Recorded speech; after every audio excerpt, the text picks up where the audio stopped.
Magandang umaga po sa ating lahat. Narito ang ating weather update para sa araw ng Martes, August 5, 2025.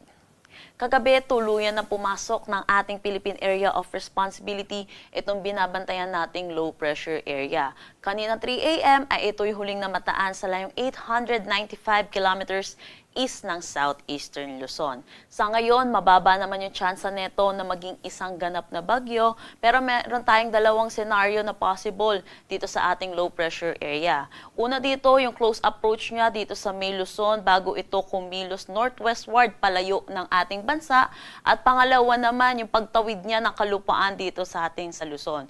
Ano mang senaryo yung mangyari po dito, inaasahan natin magdadala pa rin ng mga pag-ulan itong low pressure area natin, lalo na dito sa May Luzon, Bicol Region at Eastern Visayas. Patuloy po natin monitor itong low pressure area natin, kaya tutok po tayo sa updates na nilalabas ng Pag-asa.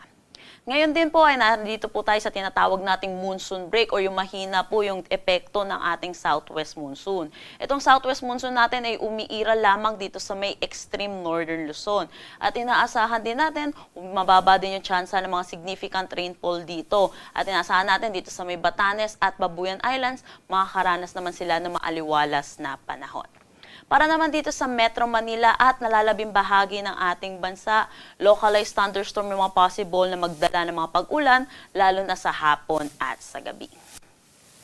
Para sa magiging panahon natin ngayong araw, inaasahan natin magiging maaliwalas ang ating panahon, dulot pa rin ang tinatawag nating monsoon break. Pero inaasahan din natin, mataas din pa rin ang mga tsansa ng mga pag-ulan, lalo na sa hapon at sa gabi, dulot ito ng mga localized thunderstorms. So ugaliin po natin i-check ang panahon.gov.ph para sa mga nilalabas natin thunderstorm advisory.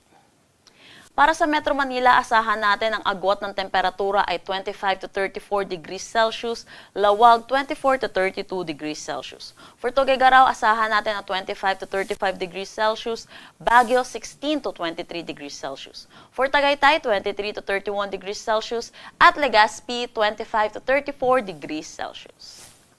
Gayon din dito sa may Palawan, Visayas at Mindanao, magiging maaliwalas din ang ating panahon. Pero inaasahan natin dahil meron po tayong low pressure area, yung paglapit nito or yung magiging trough nito or extension, posible magdala ito ng mga pag-ulan mamayang gabi dito sa may Bicol Region, pati na rin dito sa may Eastern Visayas. So mag-ingat po yung mga kababayan po natin sa mga posibilidad po ng mga flash flood at mga pagguho ng lupa.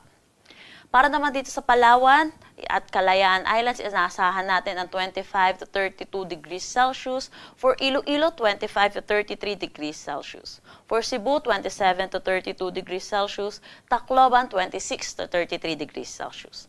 For Zamboanga, 25 to 34 degrees Celsius.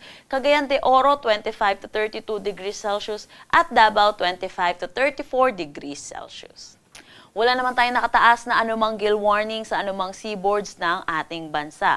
Pero pinapaalalahanan po natin mga kababayan po nating mangingisda at may mga sasakyang maliit pandagat, may mga posibilidad po na thunderstorm, lalo na po sa hapon at sa gabi. Ito po rin po yung mga tendency na tumaas po ang ating mga pag-alon.